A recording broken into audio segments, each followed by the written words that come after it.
Okay, members, we're now live, so can I refer members to agenda item number 4, which is draft minutes? And can I refer members to the draft minutes of the meeting held on the 7th of October 2025, which are page 9 of the meeting pack? Could I ask, are members content with the draft minutes? Members content? Yeah. Okay, agenda item number 5, which is matters arising, and I have none.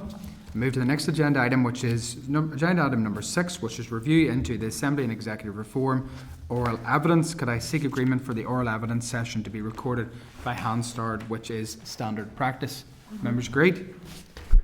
Could I refer members to the following documents in the meeting pack, which is Secretariat Briefing at page 18, Terms of Reference for the review, page 22, the review questions on citizen space, page 24, the updated consideration, page 25, written submissions, page 60, written submissions to the current call for evidence at page 73, and a written submission to the previous ARC committee by Professor Michael Kerr at page 95. And at this stage, I'm going to welcome our witnesses and wait for some to enter the room. Just in relation to that paper, Chair, and it's follow-up information from Dr. Hawley from our last evidence session, and I asked specific questions about the role of the Speaker and powers and accountability of the Speaker. And I mean, I'm suggesting that we commission Raise to carry out some research into that particular issue. Okay. Can we come back to that point at a later, because it actually, Dr. Hawkey, a response to him is actually in table papers. Okay. So we're happy to come back to that. At this stage, we will have the oral evidence session that we have scheduled. Good morning. Good morning. Can I welcome attending remotely Professor Joanne McEvoy of the University of Aberdeen. Also joining remotely Professor Allison McCulloch, Brandon University, Canada. In person, Dr. Robin Wilson at University College London and Professor Michael Kerr, King's College London. You're all very welcome to this morning's committee. Could I ask each participant to make a short opening address, up to 10 minutes maximum, and I'll start maybe with those in the room, or perhaps you have a particular order. I'm happy to take your lead on this. You don't have a particular order, so if we want to start maybe with those in the room, so Robin and then Michael, if that's appropriate. Thanks very much, and thanks for the invitation to talk to you. I'm conscious of time and want to make sure we don't cut into the discussion time, so I'll be brief in skating over what's in more detail in my submission. Those of us who voted for the Belfast Agreement in 1998, I think a lot of us did so with some scepticism as to whether it actually would build on the platform of what looked like a relative end to violence to bring about reconciliation. And sadly, I think we have to say with a benefit of hindsight that that promise of reconciliation hasn't been delivered. Not only that, but because we still have polarised politics around the division between unionists and nationalists, it's prevented the political agenda moving on to the normal European left-right spectrum, which is the only way in which you can have serious issues of public policy debated. So we've got, on the one hand, on the ground, we've got the so-called peace walls, we've got flags, we've got murals, we've got paramilitary memorials, just as they were in 1998. And we still have only 8% of children going to integrated schools, looking to the next generation. And in terms of policy delivery from Stormont, the last programme for government, which was meant to be iterated every year according to the agreement, before the recent one, the last programme for government was a draft from 2016. So by comparison with, say, the Scottish and Welsh parliaments and assemblies, the legislative output from the assembly here has been very, very poor.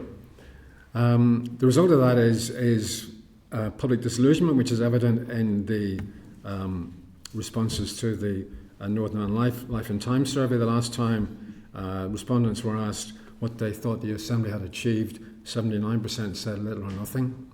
And therefore it's not surprising that when respondents were asked last year whether they thought the post-agreement structures needed reform, which obviously is your agenda in the committee. 58% said yes, either major or minor, 20% said no. So clear majority for structural reforms of the post-agreement institutions. Now, what should those reforms be? One of them I'm going to start with is never discussed, and that's the voting system. The voting system we only have because it was in the 1920 Government of Ireland Act. It was only in the 1920 Government of Ireland Act because one of its co-designers was British. That may or may not be a good recommendation. But STV is only used elsewhere in the world in Malta and the Australian Upper House, kind of far-flung parts of the old empire. Much more common around the world in terms of proportional voting systems are list or mixed systems, like in Germany, for example, and indeed, of course, in Scotland and Wales. When devolution was introduced there, the additional member system, as in Germany, was the system that was chosen. The disadvantage of STV from a Northern Ireland point of view, as Professor Donald Horowitz argued when he did a lecture here back in 2000, famous expert on ethnic conflict around the world, basically he said, look, when you've got 6 members constituency, as it was then, now it's 5, but it was 6 then, you've only got to get a 7th of the vote to get to a quota. So that incentivizes candidates to go for core sectarian support rather than to reach out to people they might not normally have got support from in the past, to get more consensual endorsement as candidates who can speak for the whole constituency and then act on behalf of all constituents when they get elected. The additional member system with only 1 seat per constituency avoids that problem, and it has two added advantages. One is that it supports gender equality, and I'm glad that this panel is gender equal, which isn't normal in terms of discussions about Northern Ireland politics. But it supports gender equality because it means that it's easier to get women into high positions on the list if they don't get into such regularly selected at the constituency level. And both Wales and Scotland have got closer to gender equality than Northern Ireland Assembly has as a result. The second advantage is that it means some of the elected representatives are just focused on policy issues, not on constituency business, and that's also very helpful. So that's one reform we need to have. When the Assembly meets for the first time, the first thing that Assembly members have to do, one of the first things is to designate themselves as unionist, nationalist or other. To my knowledge, only one Protestant is ever designated as nationalist, only one Catholic as unionist. So this is really just a proxy for whatever religious background you happen to be brought up in as a matter of accident. It's not really anything to do with ideology. And again, in the Life and Time survey, when people were asked about the communal designation system, did they think or did they not think that it kept us stuck in the old sectarian camps? 63% said yes and 10% said no. So clearly there's a public awareness out there that communal designation is problematic in terms of entrenching sectarianism and in preventing a move on to social policy issues or indeed issues of gender equality when the Assembly discusses its political agenda. Designation therefore should go. It can be replaced in terms of any concerns about minority rights by the Council of Europe Conventions on Minority Rights, the Framework Convention for the Protection of National Minorities, and the Charter of Regional Minority Languages. These are currently not justiciable. If they were incorporated into Northern Ireland law, you could take a case to the Belfast High Court if, for example, you were an Irish speaker and you felt you weren't getting a proper response to something you'd written in Irish to Strong, say. That would get us over the long delay in having a Bill of Rights for Northern Ireland, which has never been implemented as part of the agreement and would be very important to achieve. The Assembly should also be assisted by the Civic Forum, which of course has not, despite a legal ruling to this effect, has never been re-established. The Civic Forum should be re-established, but on the basis that was actually set out in the agreement, which was a social partnership arrangement like a National Economic Social Council in the Republic, where you have the unions, the employers, the voluntary sector around the table, and they bring their collective intelligence to bear on policy issues and ideas. When it comes to forming the executive, instead of that being by the Hunt rule, and again, nowhere else in the world is government formed by the Hunt rule. That only happened in the mad rush to get the agreement together because the unionists at that time didn't want power sharing. The nationalist side was saying, no, we want power sharing in cabinet, so we got power sharing with the Hunt rule. Because what the unionists were saying was we want something like the European Parliament where committee chairs are distributed by the Hunt, but there's no executive as such. So we got the executive allocated by the Hunt, which is like the horse designed by committee that became an elephant. What we need is a system which reflects the outcome of the election, and voters can believe they do get an outcome for the election in terms of parties coming together after the election to form a government voluntarily and being able to command a majority in the Assembly. The worry about that reproducing old forms of majority rule which were sectarian is overtaken by events with now a society in Northern Ireland where there's no possibility of the reconstitution of the unionist bloc as a dominant one or of a nationalist bloc as a newly dominant one, because there are so many others, so many people who are not from here, quote unquote, and as we saw with Belfast City Council first and now in the Assembly, there's no real worry about majority rule being abused. In fact, the danger actually is minority rights being abused by being used to stop things like LGBT plus rights, where a majority rule should prevail. In the executive, we need to have collective responsibility for government to work in any kind of joined up way. In the 1974 executive, they agreed collective responsibility at their very first meeting. No problem. They were able, as a result, to agree to integrate the education system. That's what they agreed in 74, to integrate the education system collectively around the table. It's just not possible to have government that works by any other way. But I remember standing in Dermot Nally's kitchen in Dublin when I interviewed him years ago, former cabinet secretary in Dublin, who was heavily involved in issues to do with the North in the early 70s, and he said, you just can't have government without collective responsibility. So we need government around a programme, we need collective responsibility in government for that to deliver, and we need fiscal powers for the executive to be able to fund what it wants to do. Again, Scotland and Wales have got fiscal powers that they demanded. In Northern Ireland, all we've done is demand we have less corporation tax, which would mean, A, you get more inequality because it's good for business, not good for ordinary taxpayers, but B, you're going to reduce your ability to spend money on important public goods. In Scotland, the income tax is now largely under Scottish control, and they've been able to use that to make the system more progressive, so that people who've got broader shoulders have a greater burden. That's as it should be, and that would help deal with the failure to cope with such massive failings of government like the Lough Neagh algal pollution, or indeed hospital waiting lists. I'm on a waiting list for cataract surgery, which I was told was 8 years long. That's completely unacceptable. But unless the executive is willing to address the issue of fiscal powers, that's what will happen. Finally, but not least, I'm arguing that the restrictions in the agreement on how North-South cooperation can happen should be abolished, that there should be no limit in terms of the areas of cooperation or the executive bodies which could be established between the institutions North and South, so that we get to a point where it's possible to achieve integration and reconciliation across the island and the shared island, which has now become the dominant language in the Republic, about how to address North-South issues can be realised. All these things put together would ensure better government in Northern Ireland, would bring about a process of reconciliation, including island-wide, and I would commend them to you on that basis. In my submission, I say how they could be introduced via legislation at Westminster with the involvement of the Irish government, but with also public involvement via Citizens' Assembly, one in the north and one all island-wide, to look at the shared aspects. And this should be done before the May 27 election, in as far as that is possible. I accept there may be difficulties with moving to AMS because you need new constituency boundaries by an impartial commission. That will take time. But the Taoiseach, Micheál Martin, argued we needed before the next election to get these reforms in place, or similar reforms in place. He didn't specify in the way I have. And I think that's a good time scale to work to. Okay, and I'm going to just slightly change the running order because I know Professor McEvoy is under a bit of time pressure, and I'm aware that both her and Professor McCulloch will be jointly presenting. So if you don't mind, Professor Kerr, I'll wait to the end for you and allow the two ladies to now present. Thanks. Great, thank you very much. So our jointly authored submission comes out of our experiences, both as keen observers of Northern Ireland's politics, but as well as our experiences as comparative political scientists interested broadly in power sharing systems. It's also informed by a current collaborative project that we're working on citizen inclusion in power sharing settlement, which looks at the opportunities for citizens to be involved both in the adoption and adaptation of such settlements.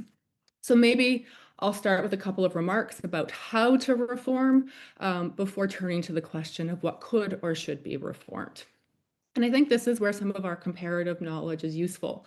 One of the prevailing assumptions in the academic literature is that reforming power sharing is difficult, if not downright impossible. The technical term we tend to use is sticky, also from Donald Horowitz, who was earlier mentioned as well. Essentially, once agreed, a resistance to reform locks in, and it's difficult to make any changes to the initial agreement. And indeed, this generally seems to be the case in a number of power sharing systems. But what's interesting here is that Northern Ireland has bucked this trend. There have been changes again, to how the First Minister and Deputy First Minister are selected. There's been the reduction in the total number of executive portfolios and seats in the Assembly, the creation of an official opposition, and of course, restructuring the petition of concern. But all of these have come about in a similar fashion, which is there's a crisis, and then there's a stalemate, and then there's the convening of ad hoc high-level talks with some or most of the political parties, along with the British and Irish governments, sometimes some American diplomats, and then a new agreement is reached. And we don't want to devalue the efforts and accomplishments those high-level talks have achieved. Indeed, they've helped to recommit the involved parties to the principles of power sharing and to get on with the business of governing. But there are a few risks attached. A crisis might be a moment to get a deal done, but the time crunch and other pressures attached are not ideal circumstances for changing the rules of the game. So all those institutional choices are going to come with benefits, with risks, and the need to, make trade-offs between them. So crisis moments may not always provide the opportunity for the kind of careful reflection and clear-headed analysis of these trade-offs that's needed. And this is particularly the case for how there may be unintended consequences for women or other marginalized or otherwise underrepresented groups. Moreover, high-level talks are precisely that. They're high-level, often behind closed doors with little to no room for citizen consultation or input. And while those high-level talks will always probably be needed, there are mechanisms that can supplement that approach.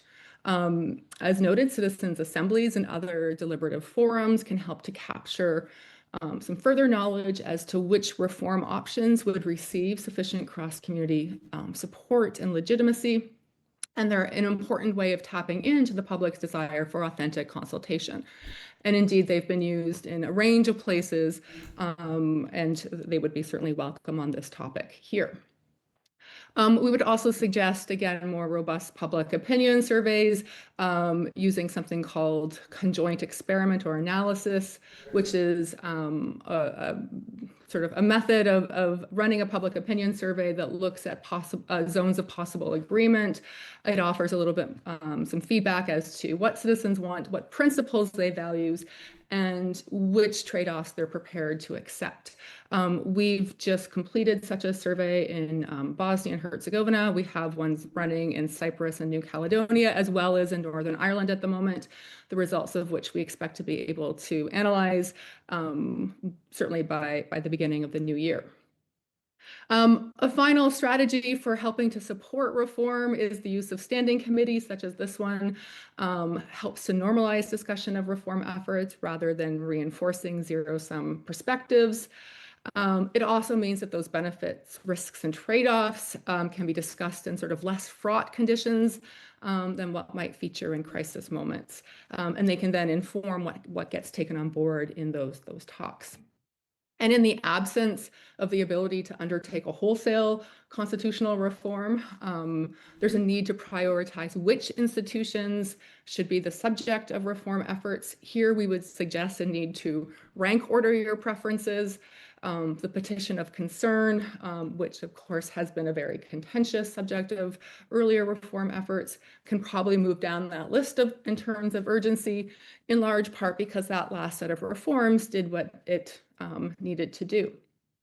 So it would seem to us that getting the Assembly and the Executive up and running after an election, i.e. dealing with the risk of a party refusing to nominate for one of the top two posts, is high on the public list of priorities. And so with that in mind, we have focused primarily on executive formation practices in our submission. And as Joanne will now emphasize, there's no magic bullet here on institutional design. Again, all will come with benefits and risks. And it's a matter of being clear as to which trade-offs you can live with and which benefits matter most to you. And I'll turn it over to Joanne for that. Thank you. Thank you, Allison, and thank you, Chair, for the invitation. As Allison suggested, we will focus in terms of what could be reformed or should be reformed on executive design and the rules around executive formation as a priority. So first, we suggest that parties may wish to revisit the titles of the top two posts. The deputy tag can cause confusion and symbolic problems for some parties, despite the equal power between First Minister and Deputy First Minister. So it may be prudent now to change the titles to First Minister or to First Ministers, cementing the jointness and interdependence of these positions. The original titles have been applied for some time, with three parties having availed of the title of First Minister. Sinn Féin is the largest nationalist party, having availed of the title of First Minister since February 2024. So it may be time to move now to a title change. The question of executive formation is particularly salient, given the challenge in recent years where parties have opted not to take their posts, preventing executive formation from proceeding. And refusing to nominate is a powerful tool. It allows the two parties, largest parties, veto power over executive formation. So we suggest that the question then becomes how design executive formation rules that prevent institutional collapse when a party refuses to nominate. So we suggest that this could be proceeded or considered in two overarching ways. First, the return to the original mode of appointment as set out in the 98 agreement, or secondly, the creation of new rules in two subsets, either the appointment of the top two posts to be incorporated into DeHont, or in the context of the voluntary coalition negotiations between parties that we've just heard about. So firstly, the return to the 98 agreement, a benefit in doing so, it could strengthen the relationship between the two top parties and potentially the wider executive. It could help deliver or provide a positive basis for agreeing and developing the programme for government, marking a determination to move towards more effective governance and cross-community relations. A joint ticket may support joint government. However, as Allison mentioned, trade-offs reverting to the original rules may pose a challenge. A joint ticket depends on the willingness of the top two parties to agree on the positions and their ability to secure Assembly cross-community support. Parties would also need to consider whether a joint ticket would be more difficult if, say, the second largest party is from the other designation. We do not suggest that such difficulty would be certain, but if cross-community Assembly support or approval is lacking, it would be important to think through what would happen thereafter. So secondly, then, we rather than reverting to the original rules, reform around executive formation could mean designing new rules. And the first option here would be to have reform to incorporate the top two positions into DeHont and allow the next party in line to nominate should a leading party, refuse to do so. So the potential benefit to that approach is that it would allow executive formation to proceed. It may indeed have the effect of encouraging parties to nominate, disincentivizing boycott. However, there are potential risks attached. For example, there could be political instability should the party that refused to take the post or chosen not to then choose to hamper executive formation, especially when votes in the Assembly are required. Moreover, a decision to move without a leading party occupying one of the top two posts may be politically contentious. It would be important to be mindful of potential political and electoral consequences faced by a smaller party from either the Nationalist or Unionist community who joins an executive without the largest party in their community. Alternatively, executive formation redesign could move to a voluntary coalition that we've heard about from Robin earlier, where parties form an executive following an election and inter-party negotiations, then proceed with a coalition to be approved by the Assembly rather than using DeHont. Again, there are potential benefits to this approach. The combinations of parties in the executive could vary over time and could include parties to varying extents across the different community backgrounds. It would also be important to consider the appropriate threshold for Assembly support, usually discussed in terms of a 2/3 of members voting or 65%. Moreover, there would be no need for community designations in this approach. And this change could arguably improve effectiveness and stability, as negotiations would invite the parties to agree on a programme for government and reach a shared policy platform. And in addition, no single party could veto executive formation, provided that no party has more than 1/3 seats. However, it is important to acknowledge that in divided and post-conflict societies, a voluntary coalition can be difficult to achieve and can be politically contentious should the outcome leave out a leading party from one of the main communities. It is also the case that coalition formation via inter-party negotiation can encounter lengthy delays for weeks or months or even years. So it's important to carefully evaluate how this model would work in practice. The parties would need to anticipate political implications and consider lessons from other places which require post-electoral negotiation for executive formation. So I shall just end there, Chair, to say again, thank you for the invitation, and to really emphasise that our message really is that there are different ways to approach executive formation and different options, but it's really important to consider the trade-offs, the benefits and risks the parties could live with. Thank you. Thank you both. I'll now go to Professor Kerr. Thank you, Chair, and thank you for the invitation to speak on this important topic. My remarks and suggestions and recommendations will assume that after 25 years of this system, that for the next 25 years we'll have it in some form, and also considering the troubles that we've overcome through it, that the complete transformation of society to a fully post-conflict phase of positive peace is actually possible. I'll begin with culture because institutions are downstream of culture. Since 1998, the present power sharing arrangements have not delivered the unity and collective purpose that were displayed by the Sunningdale Executive or envisaged in the Belfast Good Friday Agreement. Despite stronger safeguards in the 1973 framework, the post-St Andrews era has in many ways consolidated institutionalised separateness rather than fostering joined-up governance in the spirit of reconciliation that might lead to that complete social transformation and integration in a genuine way. So I'd recommend reviving the agreement's original spirit and reimagining a shared future rooted in cooperation and civic trust. Treat political culture as the foundation, as the stanchions of structural change. Institutions then must follow political will. So institutional design alone is very, very unlikely to suffice.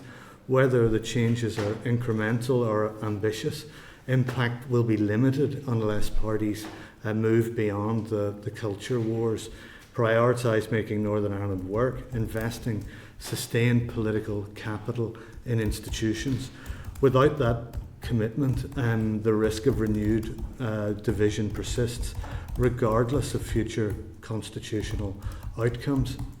So in that vein, I would suggest a phased or rolling programme of reform over time, beginning with measures that perhaps do not require a significant amendment to the Belfast Agreement.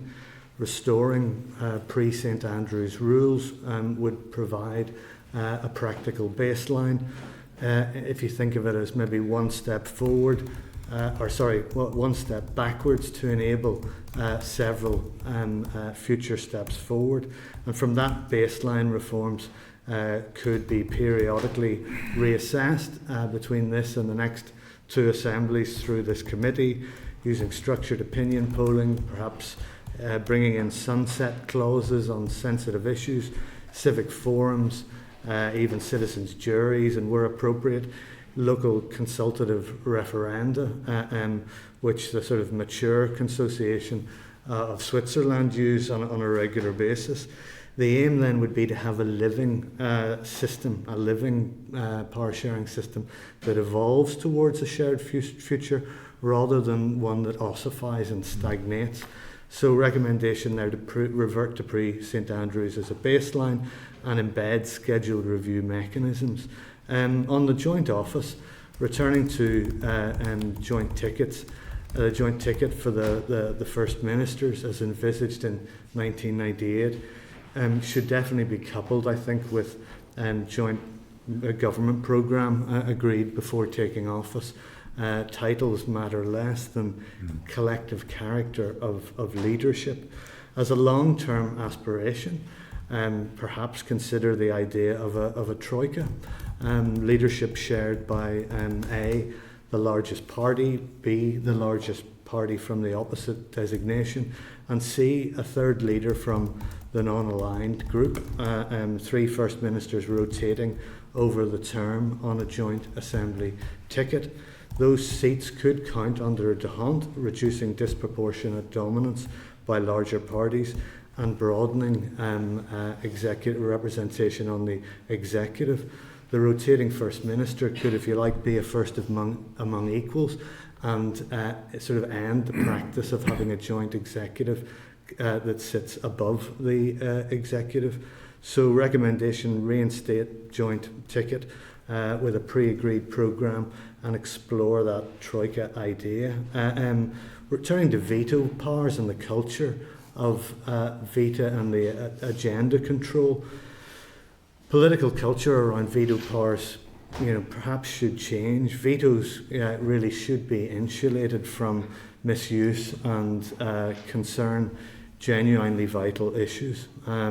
Neither the First nor the Deputy First Minister should perhaps be able to block agenda items reaching the executive. Perhaps that amounts to an unnecessary veto. In an ideal design, the exercise of a true veto at executive level would terminate that coalition and trigger perhaps either fresh assembly elections or a refresh in the assembly to see if another leadership emerged with another programme for government, as in Sunningdale. A model then that embodies a unity of purpose, despite that model. Sunningdale embodied a unity of purpose, despite ongoing violence and without a comprehensive Anglo-Irish framework. So if they were able to do it then, surely it might be possible to think about doing that now. So recommendation would be end agenda blocking, restrict vetoes to vital matters, and link any executed veto to the dissolution of the governing coalition as an incentive not to use it, really. Justice and reconciliation, it might be worth considering preparing to integrate the Department of Justice into d'Hondt once there is a clear collective agreement to tackle paramilitarism and organised crime in all forms.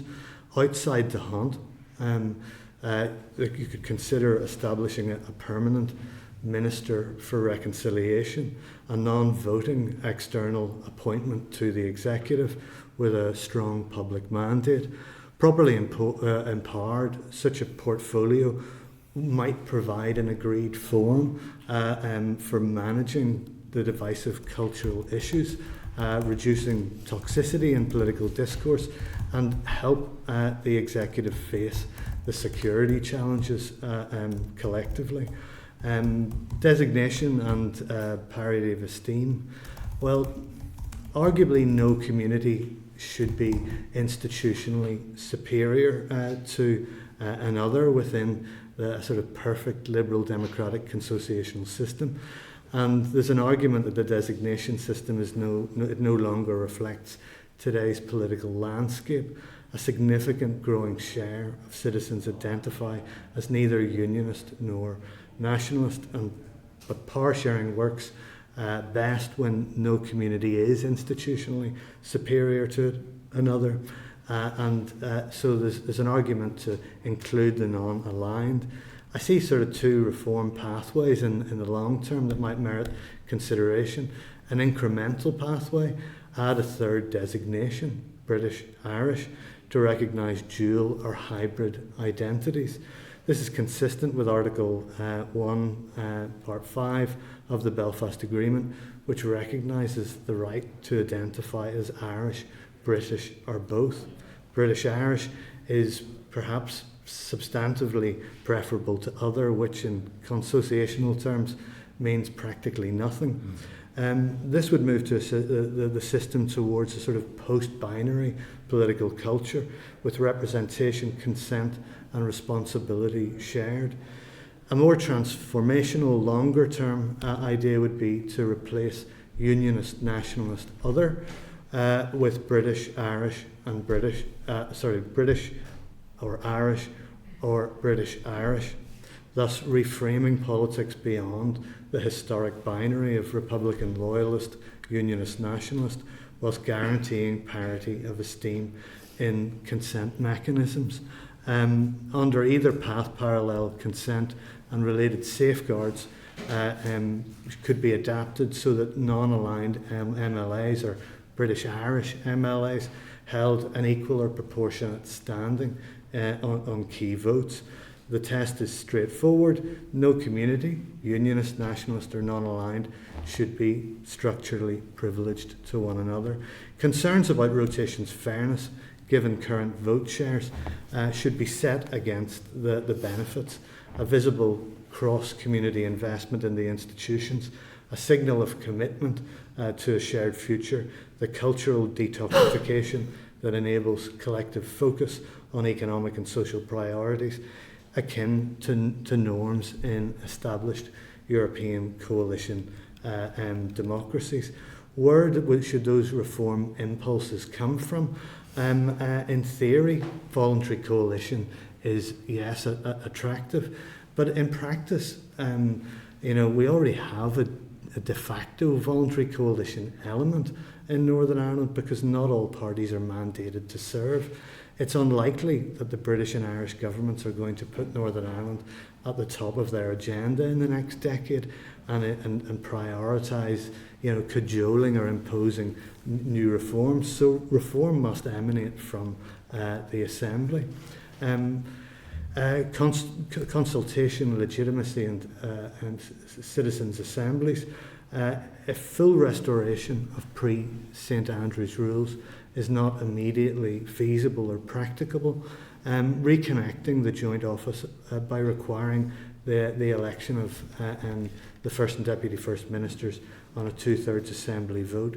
From that platform, convene a tiered programme of citizens' assemblies to examine designation reform, veto scope, justice integration, leadership thresholds. Pilots could be facilitated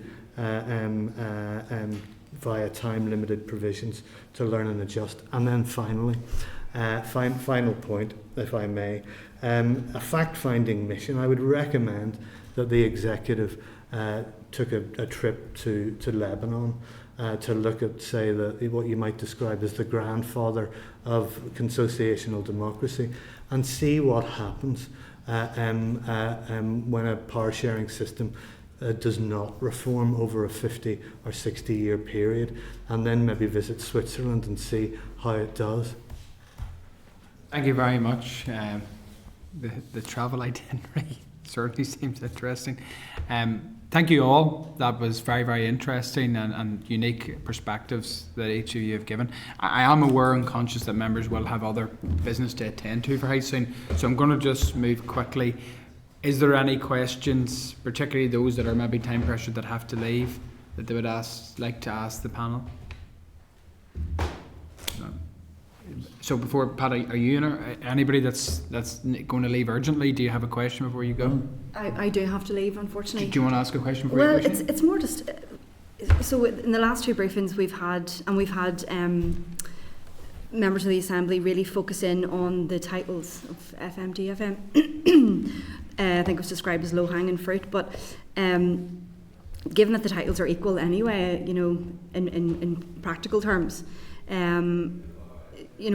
rather than it being a cosmetic change in practical real-life terms, would it make any difference in terms of stability on its own without some of the other infrastructure that you've described being put in around it? Just on its own, would it have any practical impact on making this place more stable? Okay. I'll ask each of you if you want, or whoever particularly wants. Everybody has one. We'll start with you, Rob. One thing that's not understood about the FM-DFM issue is actually its origin. Mark Durkan proposed it in the talks in 1998, and he proposed it because he had in mind the killings of Points Pass, which had happened a few weeks earlier. Killings by a loyalist paramilitary group where one Catholic, one Protestant were killed.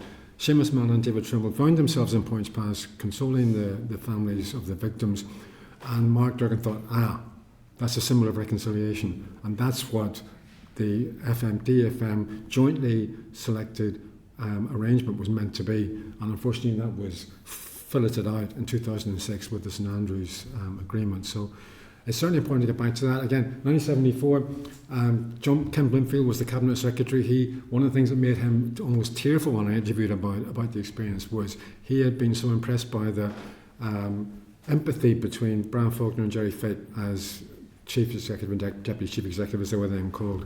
So it is really important that chemistry is there at the heart of power sharing. But at the same time, I agree with you in the sense that it's only one part of the kind of set of structural changes that need to take place. Any of the other?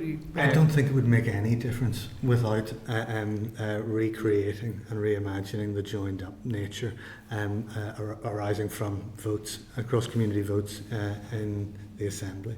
Okay. Joanna or Allison, any particular point on that question? Good. Yes, just to come in, the symbolism is essential, and those interpersonal relations are obviously really key to how people can work together and implement a plan. But we're suggesting that it's not just symbolism necessarily; it's about stability. The Assembly has come at the need to look at institutional reform from the perspective of both effectiveness and stability as criteria. So it would be more than we would anticipate than symbolic, although the symbolic is obviously very important. Okay. I think that's answered on behalf of you, Alison, or do you have something to add? No, you're happy. Okay, thank you very much, Nate. I'll now go to Patty. It indicated he would like to ask a question. Yeah, thanks for your presentation, the four of you. And I wanted to come on to a couple of issues that you raised, Robin. First of all, you quoted a survey where people were asked what the Assembly and Executive had achieved, and a high percentage said nothing, if I'm quoting you right there. Well, let's take the last mandate, and one of the issues that you majored on there was integrated education. The Assembly passed the Integrated Education Act. It also repealed the Fair Employment exemption for teachers. Would you not agree that they were positive moves? Well, certainly, on the second of those, I think absolutely right. That was always a problem with the Fair Employment Act that was evident at the time, and that is an important change, absolutely. On the first, it's progress, but certainly those who've been involved in the integrated education movement would see it as limited progress and partial progress, and I think that they're right. But yeah, obviously it's better to have that than not have it.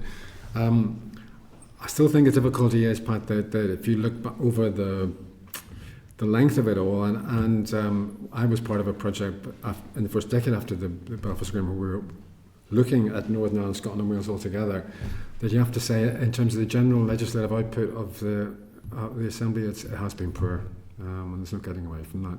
Those individual items are fine and large and valuable, but overall, no, disappointing. And one of my previous appearances in this committee, which was quite a few years ago, it was probably about 10 years or so ago, was research carried out by the Assembly research staff, a comparative study of the legislative output of all the devolved legislations. And the Assembly here compared favourably with its counterparts across the water. So perhaps you have other research that suggests otherwise, but in terms of the legislative output, certainly in the 2 years of the last mandate, I mean, there was a huge raft of legislation went through. A lot of it private members' bills, admittedly, but that's the nature of the beast that we have here. You also mentioned female representation in the Assembly. Now, the female representation of the Sinn Féin cohort here is over 56%. So it sort of angers me at times when, particularly commentators, but sometimes academics as well, sort of just use broad strokes. There's no proper female representation. Instead of saying, well, why don't the other parties look at what Sinn Féin has done? That didn't happen by accident, that we have the level of female representation we have. So rather than trying to reform the whole system, why not try to ask political parties, listen, Sinn Féin did this, why can't you do it? Effectively name and shame, instead of just, branding all political parties effectively by not singling out those who have made progress on an issue like that. I'm certainly not trying to do that, Pat, and I know you're not trying to do it, but by not mentioning it, you effectively are. No, because we're focusing today on the structures of the Assembly and the Executive, and one of those key structures is the voting system. And what I was saying was, look, we know by comparison with Scotland and Wales and elsewhere that the voting system we have does not incentivise gender equality. Now, that's a separate issue from what individual parties do, and yes, Sinn Féin is to be commended for what they've done in that regard. And yes, regardless of the electoral system, other parties do a lot more, particularly unionist parties who've got a very poor record in terms of gender equality. So yes, I'm with you on that, but it doesn't. It's a separate kind of argument, I feel like, even though I'm with you. Well, fair enough, but and on the point about the legislation, I'm not talking so much about the quantity. It's more the kind of really substantive significance of it, in the sense that a lot of what's been done in terms of legislation passed here has been stuff that would have had to have been done, just to copy what was being done in London, if not much else. There's been more innovative ideas in terms of legislation of substance from Scotland and Wales than has been in Northern Ireland, I'm afraid. Okay, and a couple of other issues that were mentioned: one, the transfer of fiscal powers, and two, the Justice Minister's appointment being outside of the hunt process. Why is that? Why do we not have fiscal powers? Why is the Justice Minister outside of the Hunt process? Again, it's as if everybody here is to blame for that. Well, it's actually because of unionist opposition to, one, the transfer of fiscal powers, and two, the Justice Minister being appointed outside of the opposition to the Justice Minister being appointed within the Hunt system. Is that not the case? I wasn't making that point. I was making that there's something that it should be considered over the next 25 years, preferably in the next two assemblies, my remarks around that and a Minister of Reconciliation and many other points were really just to stress the point that you have the agency collectively to do that. Whose fault it is, that's up to you to work out. That's not my business. I'm just making the point. It would be fair, when you're making the point, that you identify where the problem lies. I'm not here to make political point scoring. Everything's political. Okay, I'll leave it there. I just want to go on to one last question. It's a question we raised with previous contributors or stakeholders who give evidence, and it's around the role of the Speaker and the powers and accountability of the Speaker. Because the Speaker in this Assembly is a very powerful position. He or she is absolutely accountable to no one. Doesn't have to give any rationale for decisions to make. So there was an example here recently that on the Education Minister's School Uniform Bill, the committee brought forward a number of amendments, and most of those amendments were rejected by the Speaker. And that was a precedent. That has never happened here before. As long as the Assembly has been here, no Speaker has ever rejected a committee amendment. Now, what that means is that if there were a Speaker who was not impartial, he or she could effectively shape legislation coming through the Assembly to reflect their own party political policy or background. And one of the questions I was asking previous witnesses to the committee was, is there any examples anywhere in the world where the role of the Speaker is subject to scrutiny, perhaps independent oversight, or a Speaker would have to give a written rationale, for example, for decisions that have been made? Okay, and whoever's answering this, I'd ask you, if there's a couple, let's keep it brief and keep it moving here, because I know there is other business. So who wants to go first? Yep, Michael. On the question of the Speaker, I think that this speaks to the idea of a living agreement and a living system of consociation.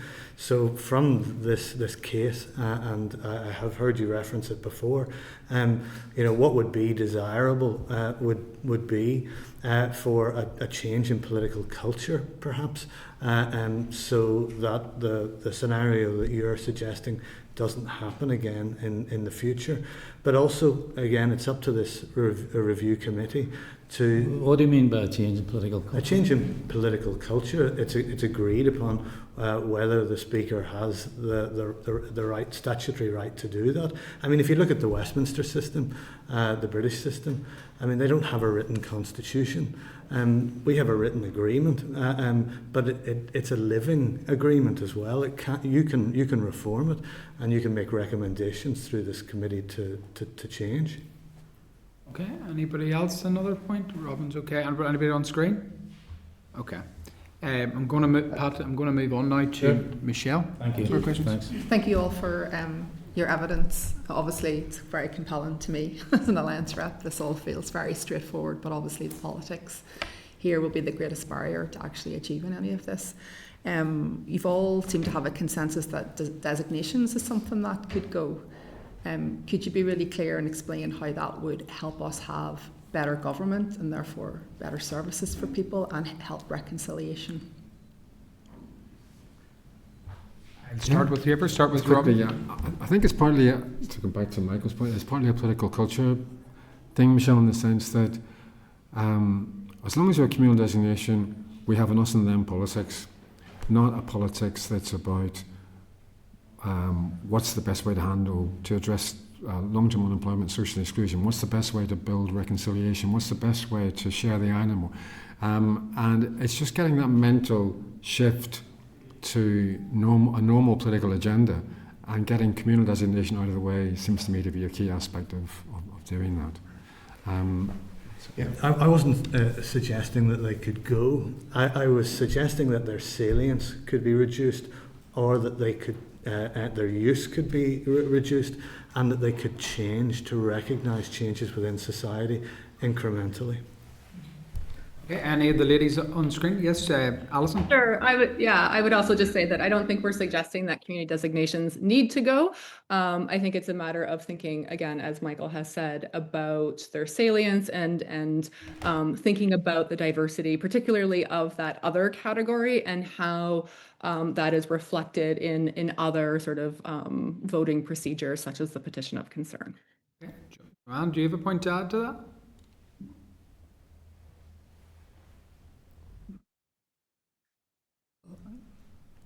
Sorry, Chair, was that for me? Yes, if you have something to add. Sorry, my volume isn't wonderful. On the point about community designations, I think we'd have to really, the parties would need to explore the implications of moving away from designations. And I know the Life and Times survey data was mentioned earlier about popular support for moving away.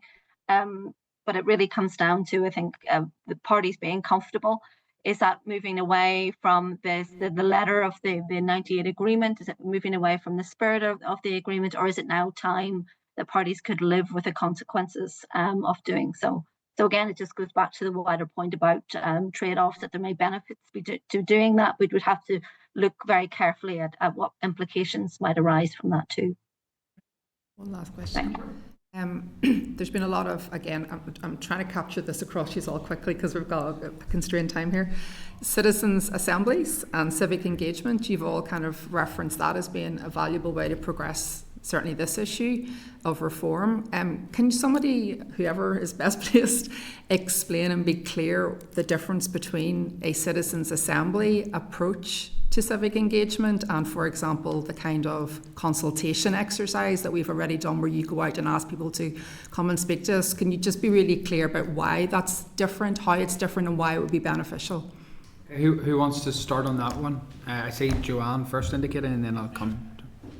A good question. Yeah, Citizens' Assembly is obviously about deliberation, about popular deliberation on a question. So something thorny or something difficult for political parties decide or to work through can go to a Citizens' Assembly. And really it's about asking citizens, usually a Citizens' Assembly is designed around a selection, a random selection of the population, but it's meant to be proportional to the population, and having an issue or a question for deliberation where the idea is that citizens who participate are informed, get information about that issue, then they deliberate on that issue, and the objective is to see whether there's any shift in citizens' perspectives and preferences about that issue. So in a way, citizens come to a question with a predefined or a comfortable perspective or position on an issue. They deliberate, they get lots of information about that issue, and then we assess the extent to which that position has shifted. And it allows politicians then to capture what that shift might look like on a particular issue. And it usually is a quite predefined issue. So for example, it could be on community designation, where people are brought together to talk about community designation and ask the question based on the deliberation and the information provided, and working through all the implications. To what extent are you supportive of a change? There are different ways of doing deliberation. Some forms are much looser and flexible, but a Citizens' Assembly works around a particular question. Thank you. Just add in a sentence that they've been very effectively used in the Republic in recent years to address a lot of quite challenging constitutional issues, and very successful. Okay. I'm going to wrap that up unless there's any other one from Allison. We're happy. Thank you, Michelle. I'll go to Gary briefly, and then I know the Agriculture Minister is doing a statement at the moment. Yeah, thanks, Chair. Briefly, obviously, thanks for your presentations. Dr. or Professor McCulloch, whenever you were speaking, you talked about how a lot of the existing reforms came about. Obviously, there was crisis, and then there's talks, and then there's agreement. What forum would you suggest? So obviously a lot of this is down to relationships between political parties and talking. When the Assembly is restored, a lot of ministers and elected representatives get on with then the job that's in hand. So the focus tends to be on delivering as opposed to trying to get on with the reform issue. How would you see, what forum, would it be the party leaders type forum that has been set up, or what forum would you see then to progress some of those issues? Great. Thank you for the question. Yeah, I think so. First, I would think a committee like this is actually really important for sort of laying out the different kinds of options available. But I think, yes, both perhaps, again, as you say, outside of a crisis moment, sort of convening to have these kinds of high-level discussions amongst party leaders, as well as in conjunction with more sort of deliberative forums with citizens, like in a citizens' assembly or other kinds of mechanisms. So again, I think it needs to be happening at multiple levels.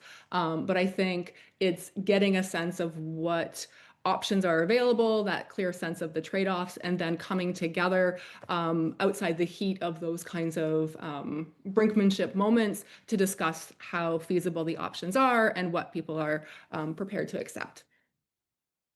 Thanks. Anybody else like that? Yeah, just very quickly, and I think it would be very important to engage the Northern Ireland Secretary very quickly, because the Taoiseach's already on board for this.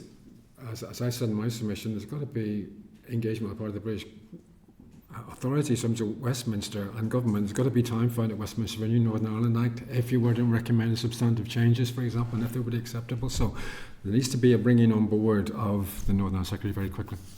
Okay. Thank you. Thank you very much, and particularly those who have joined remotely from far-flung corners We really do appreciate your time, and thank you both for joining with us in person, and we'll continue with our deliberations. Thank you. Thank you very much for the invitation. Thank you. Thank you very much. Okay, members, thank you for that. We're now going to move to next item, which is further meetings of the AERC and stakeholder panels, and I'll invite the clerk just to brief this. I imagine we can get through this relatively. Just very quickly, Chair, the page 19 of the pack, members will see at paragraph 6 there are dates for committee meetings from January to Easter recess, and if members are content with those dates, we will schedule evidence, the remaining evidence sessions around those. There's also an evidence session already scheduled for the 25th of November, members will see there, and also one already in place there for the 13th of January, if that date's agreed. So it's just a chair if members agree those dates.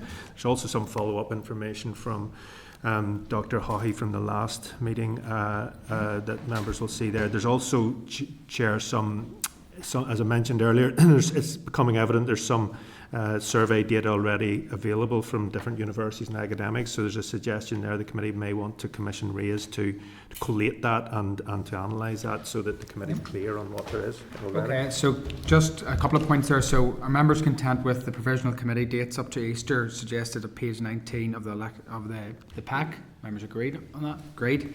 It's also been mentioned about Dr. Haughey's evidence, and as was mentioned earlier by Pat, the supplementary information provided with his oral evidence. In addition, Dr. Haughey suggested that the issue of the role, powers and accountability of the Speaker, as discussed, would make a good candidate for a research paper from RAISE. So if members are content, are we content to commission comparative research from RAISE as per Dr. Haughey's suggestion? Members content? Yeah. Okay. Could I also refer members to the email correspondence from Dr. Haughey at table papers, item number 3, in which he has requested a letter from the committee that both he and Professor Tongue could submit as part of their Research Excellence Framework audit. I'm more than happy to do so. I thought their briefing session was particularly useful to the committee, and if members are content, could I refer you to the draft letter at page 4 of table papers and seek agreement? Are members agreed? Thank you, members. Other survey work, members refer, and it has been suggested, to the correspondence from Professor Cochrane and his fellow colleague Edward Morgan-Jones at Annex H, which points to various sources of survey opinion on institutional reform options. Are members minded or indeed content that we commission research from RAISE which draws further and draws together and analyses the existing public opinion data on institutional reform preferences and options? Members content? Okay. Next agenda item, which is number 7, a review of the Assembly Committee engagement on cross-cutting executive strategies, update on call for evidence. I refer members to the Secretariat memo at page 111 to...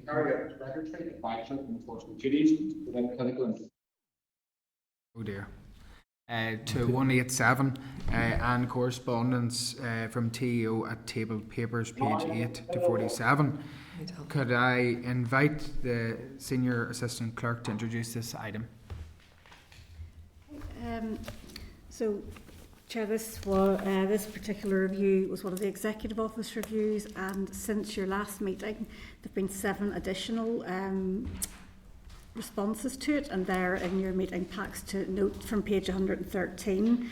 I'm just suggesting on that to note those, and we'll come back with a summary of evidence paper at a later meeting. There's also correspondence from the from the Committee for Finance in your packs. You might recall that the committee had agreed to share responses from departments with their corresponding statutory committees, and the Committee for Finance has written to request information on the level of engagement from Northern Ireland departments, given the particular response from the Department of Finance. So it's just to seek agreement that we can write back to provide that information. And also just to note the tracked changes version of the list of cross-cutting executive strategies that TEO has updated.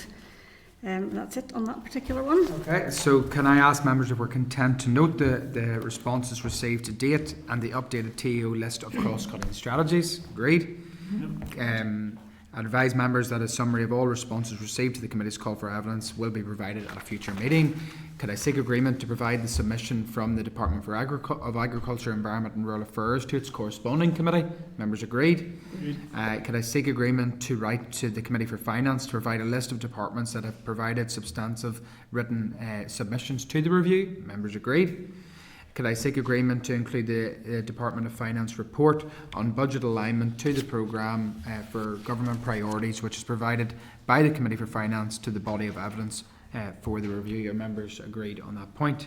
Thank you. We move to the next item, which is agenda item number 8, review of the development of a formal process and guidance on the handling of Westminster Statutory Instruments, which include a role for the Assembly, an update on the call for evidence, and I refer members to page 190 through to 201, and I would invite the Senior Assistant Clerk again to introduce this item. So, Chair, since last meeting, the Executive Office have provided a response to the review, and while they don't have policy responsibility for any area that's impacted by Westminster Statutory Instruments that relate to devolved matters, they did provide an update on the guidance that's being developed for the Northern Ireland Civil Service. They're anticipating having that guidance in place by the end of this calendar year. Obviously that timescale doesn't dovetail in with the outworkings of this committee's review, so it may be worth writing to the TEO to suggest that an interim Assembly process is agreed for inclusion in that guidance ahead of any recommendation coming out of the committee's review. It would seem sensible to have something in there, and that could be agreed at an official level as an interim solution. Also, just to note that I had a meeting with officials from the Scottish Government on the position for scrutinising these instruments there, and again that will be included in a readout of that will be in the written evidence review paper at a later meeting. And the Committee for Communities have asked if the committee is looking into this policy gap area, this scrutiny gap area, so it was just a suggestion to write to them, provide them with a copy of the terms of reference for the review. That's it. Okay. So members, can I ask, are we content to note the responses to date? Great. Could I seek agreement that the committee writes to TEO to suggest that an interim process should be agreed for its inclusion in its guidance that is being developed for the Northern Ireland Civil Service on the handling of Westminster Statutory Instruments, copying in relevant Assembly officials? Members agreed? Great. Could I also seek agreement that the correspondence to TEO also requests an update on the status of any discussions between the Executive and the UK Government on the handling of applicable Westminster SIs? Members agreed? Could I also ask that we write to the Committee for Communities to share the terms of reference for the review and the responses to the review from its corresponding department? Great. Yep. Could I seek agreement to write to all statutory committees to ask for the examples of any SIs they may have handled that are similar to the examples shared by the Committee for Communities? Great. Could I also advise members that there's a summary of that a summary of evidence paper will be provided for consideration at a future meeting? We now move to agenda item number 9, which is correspondence. I have none. I now go to forward work plan, and I refer members to the draft work programme at page 210 or 210. Members are content with that forward work programme. Agenda item number 11, which is AOB, I have none, so it's just date, time and place of next meeting. Can I inform members that the next meeting will take place on Tuesday the 25th of November at 9:30 in room 21, and at this stage I will adjourn the meeting. Thank you, members. Thank you. Sure. Thank you.